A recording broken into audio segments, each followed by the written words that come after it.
Hey, it's Central Valley Real Estate. I'm your host, Steve Walling. My guest for this segment is Souza and Souza from the Souza Group. Oh, well, that would be Bryan and Tim. And welcome to, we can't shake hands. We just we kind of do that. I can pass the elbow. Yeah, there you go. Pass the elbow. Okay, so, Bryan, I want to welcome you back on the show. We took some time. It's good to be back. It's been a while. You know, Yeah. I'll talk about you off camera, about why you haven't been back more often. But besides that, you brought the boy. Well, Yeah. he's your son. He was in Canada, Yeah, for like 7 years. I was in Canada for a very long time. Yeah. Yeah. Yeah. What kind of son is he? Is he okay? I mean, He's, you know what, we're pretty darn happy. Yeah. He said, you know what, he's out of the Great White North. He's in the tech industry up there for a long, long time. He gave up his penthouse office and came back home to be with family. Mm-hmm. Yeah, but Bryan, I'm just proud of him. Why didn't you name him Junior then? We already look like clones a lot. I try to do my hair that's true. different. Okay. I try to sound different, but I don't think we could handle the Junior. All right, Tim, Yeah. you came back to an office that was kind of run by your father, but he needed the youth, the energy. I helped make him look good. Yeah, Makes him that's look it. good. Yeah, Right. You Younger. enjoy doing that? I do. You know, it's interesting. I find we both bring different things to the table, and we work together. So when it comes to the technology, when it comes to engaging in basically the 21st century and running not only just the cloud office, but engaging people in social media. Stop. I do a better job. Cloud office. Yeah.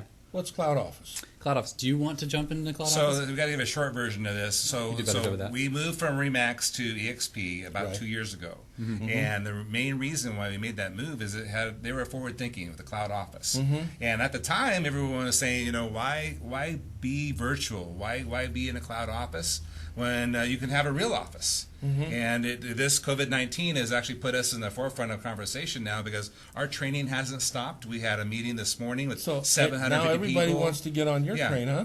Well, the thing is you become an avatar and you go walk into this cloud office. Yeah. And You can still shake people's hands we there. meet with top performers across the country, and so learning strategies that are working in every major metro in the United States.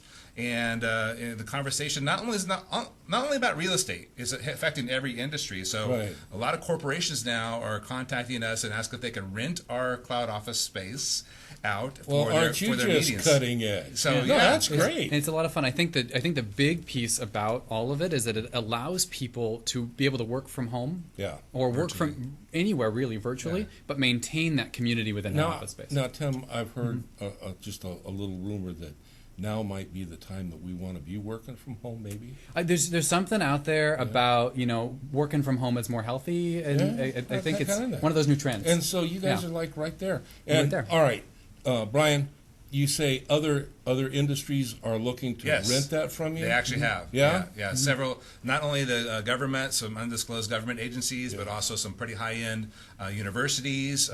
Tim can speak to that because he's actually in the inner circle of Verbella. So it's the platform is called Verbella, and it's if you're interested in connecting with us on that, feel free to reach out. Send him a message. Verbella is the technology suite that we use that it provides our kind of avatar-based cloud campus. Verbella sounds like a kind of measles or something. It's not. It is just as infectious though, because more companies are coming over, and so it's what's really cool is we have universities coming over. So Stanford has classes that they offer there, Singularity University, but then we also have like law firms and nonprofit organizations. Basically, any organization that needs to work together consistently can operate in this office. So Singularity University, you know about the X Prize where they give $1 million away every year. Yeah. So that's the corporation. He just kind of dropped real quick about that. So yeah. And they launch startups and stuff. Can I get that prize? No, you know. So you sent him. You sent him away to go to school to learn tech, and he came back and he says, "Okay, Dad, it's time to get off the desk and let's jack it up a couple levels." And now you're out there cutting edge. But actually, he was doing it before you came back. I followed my father in this. So even though he's 51. He's older than me. Well, there is that. There's that rumor that my dad is older. Even though he's older, I followed him into this because everything that I was looking at in tech, I'll be honest, it's two things. One, I wanted to come home and I wanted to be with family, and I'm from here. So this is where I grew up. This is where I find my locational loyalty to. And two, and it's a whole lot warmer. And it's not -40. Yeah, there's that difference. There's that piece of the pie. But two is that when it comes to everything that's happening in the real estate industry, I fell in love with industries that are transforming. As industries get disrupted, both from technology and social pressure. real estate was kind of primed for that, and I wanted to be at the forefront of that transformation. Yes. So the great part about it is that he's actually been licensed, 6-7 years now? Yeah. He plane landed. He just last month sold 2 properties. Yeah. And actually now a major news announcement that happened.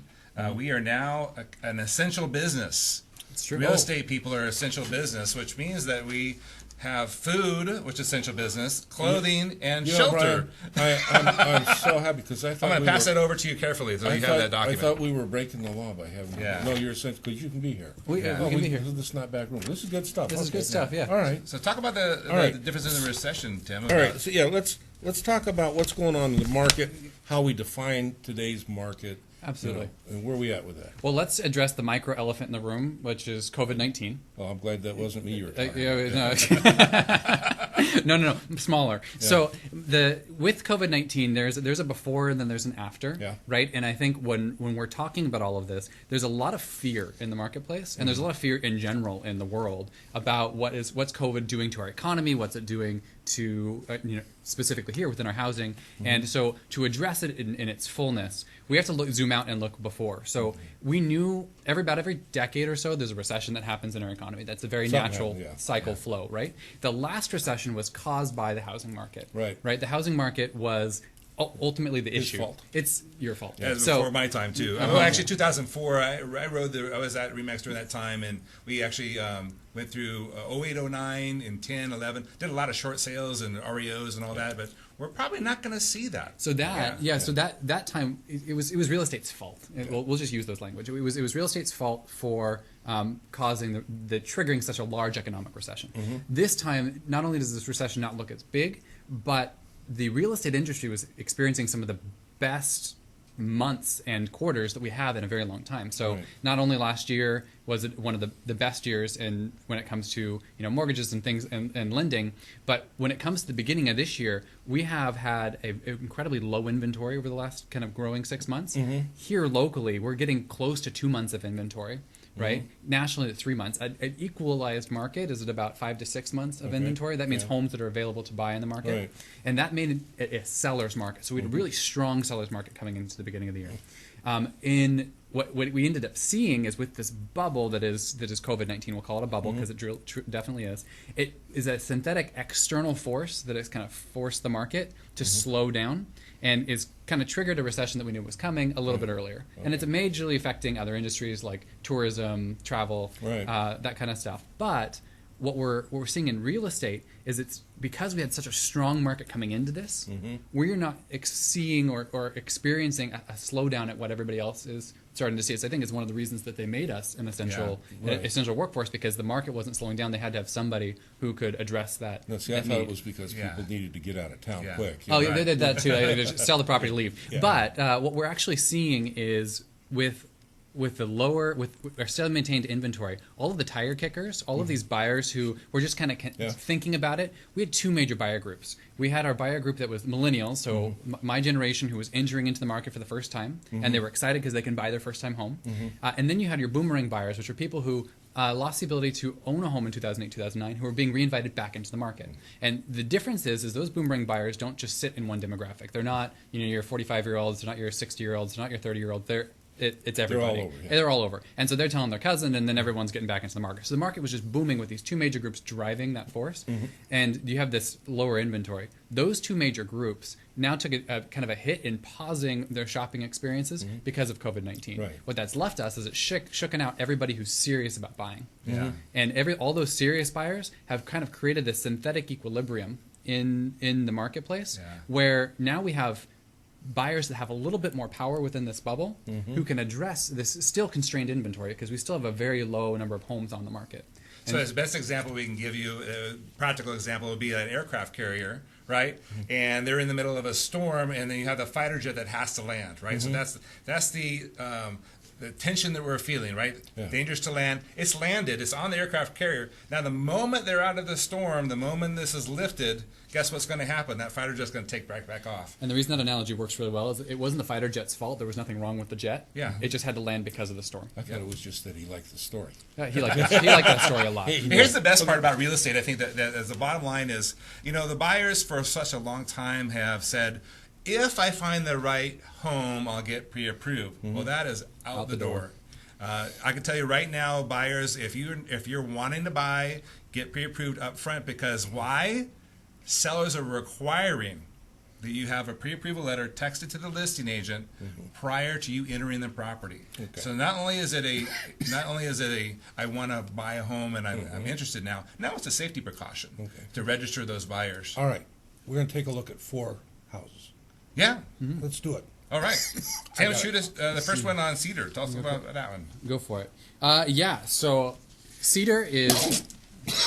You okay, sir? You can't breathe. Oh, My God. Excuse me, no, gentlemen. you're okay, sir. Okay. COVID.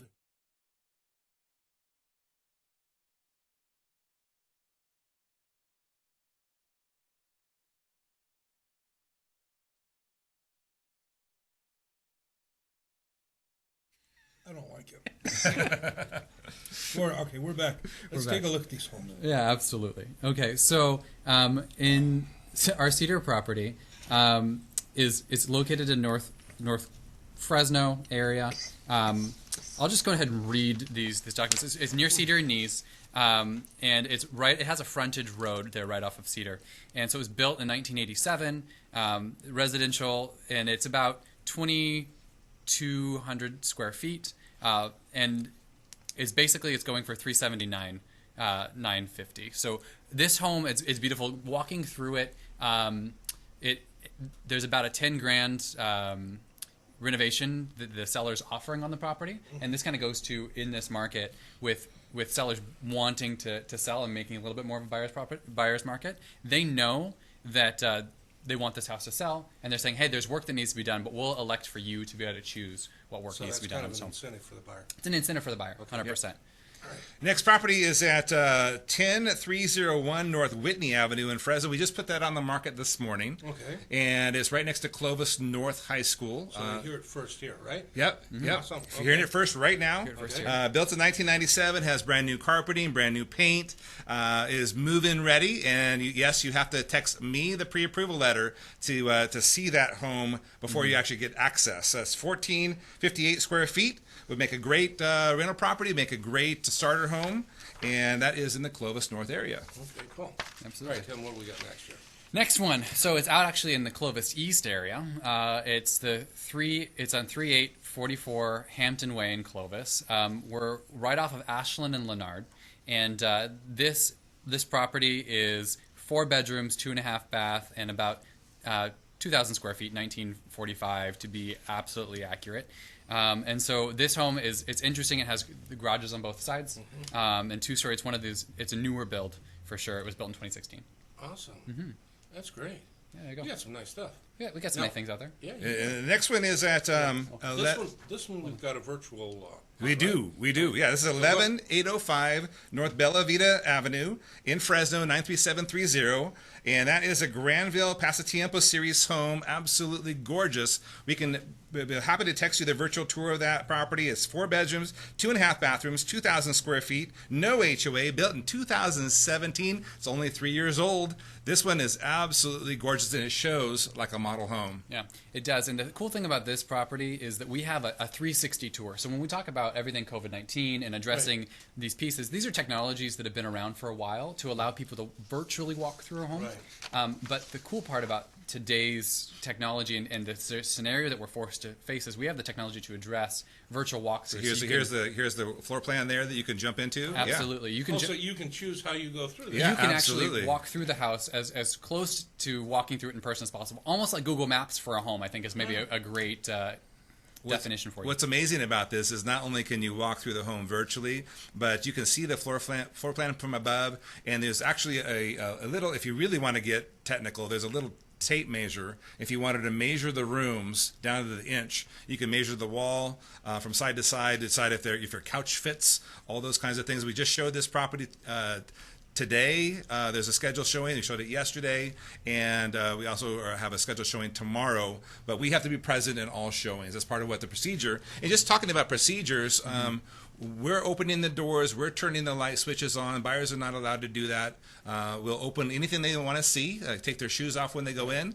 There's two big questions we're asking buyers right now. Number one, have you had a fever in the last 2 weeks? And number two, have you left for the Fresno County area? And if the answers are no to both of those, then we're more than happy to show to pre-approved buyers. Well, we got to be safe. And that's the bottom line. Well, and then the nice thing about technologies like this is there's no way that you can cough in front of your screen, and the homeowners themselves. I think that's a really important point too. Is that the people, when you don't have a right to enter someone else's home, right? Like generally ever, and as a agent, it's always interesting when people are like, well, I have to see the home today. It's now we have the opportunity to have the conversation about we are protecting both the people who are living in that home and you by creating these barriers of not only asking and making sure that you're healthy before entering the home, but using these virtual technologies, we can make sure that you can see as much as possible. The only thing you're not doing is sniffing the air, right? Like there's and back to your question regarding how's the market. So we closed one home last week. We closed 2 homes yesterday. We put one pending yesterday as well, and you saw the 4 that we just put on the market. So we're still moving. Very slow. Yeah. Quickly.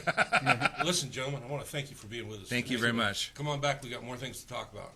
Okay. For sure. Looking forward to it. I want to know more about why he wasn't named Junior. Souza and Souza, the Souza Group, thank you very much. Absolutely. Pleasure to be here. Yeah, we'll see you. Cheers. I'll see you when we come back. Okay. Have a great day. Bye.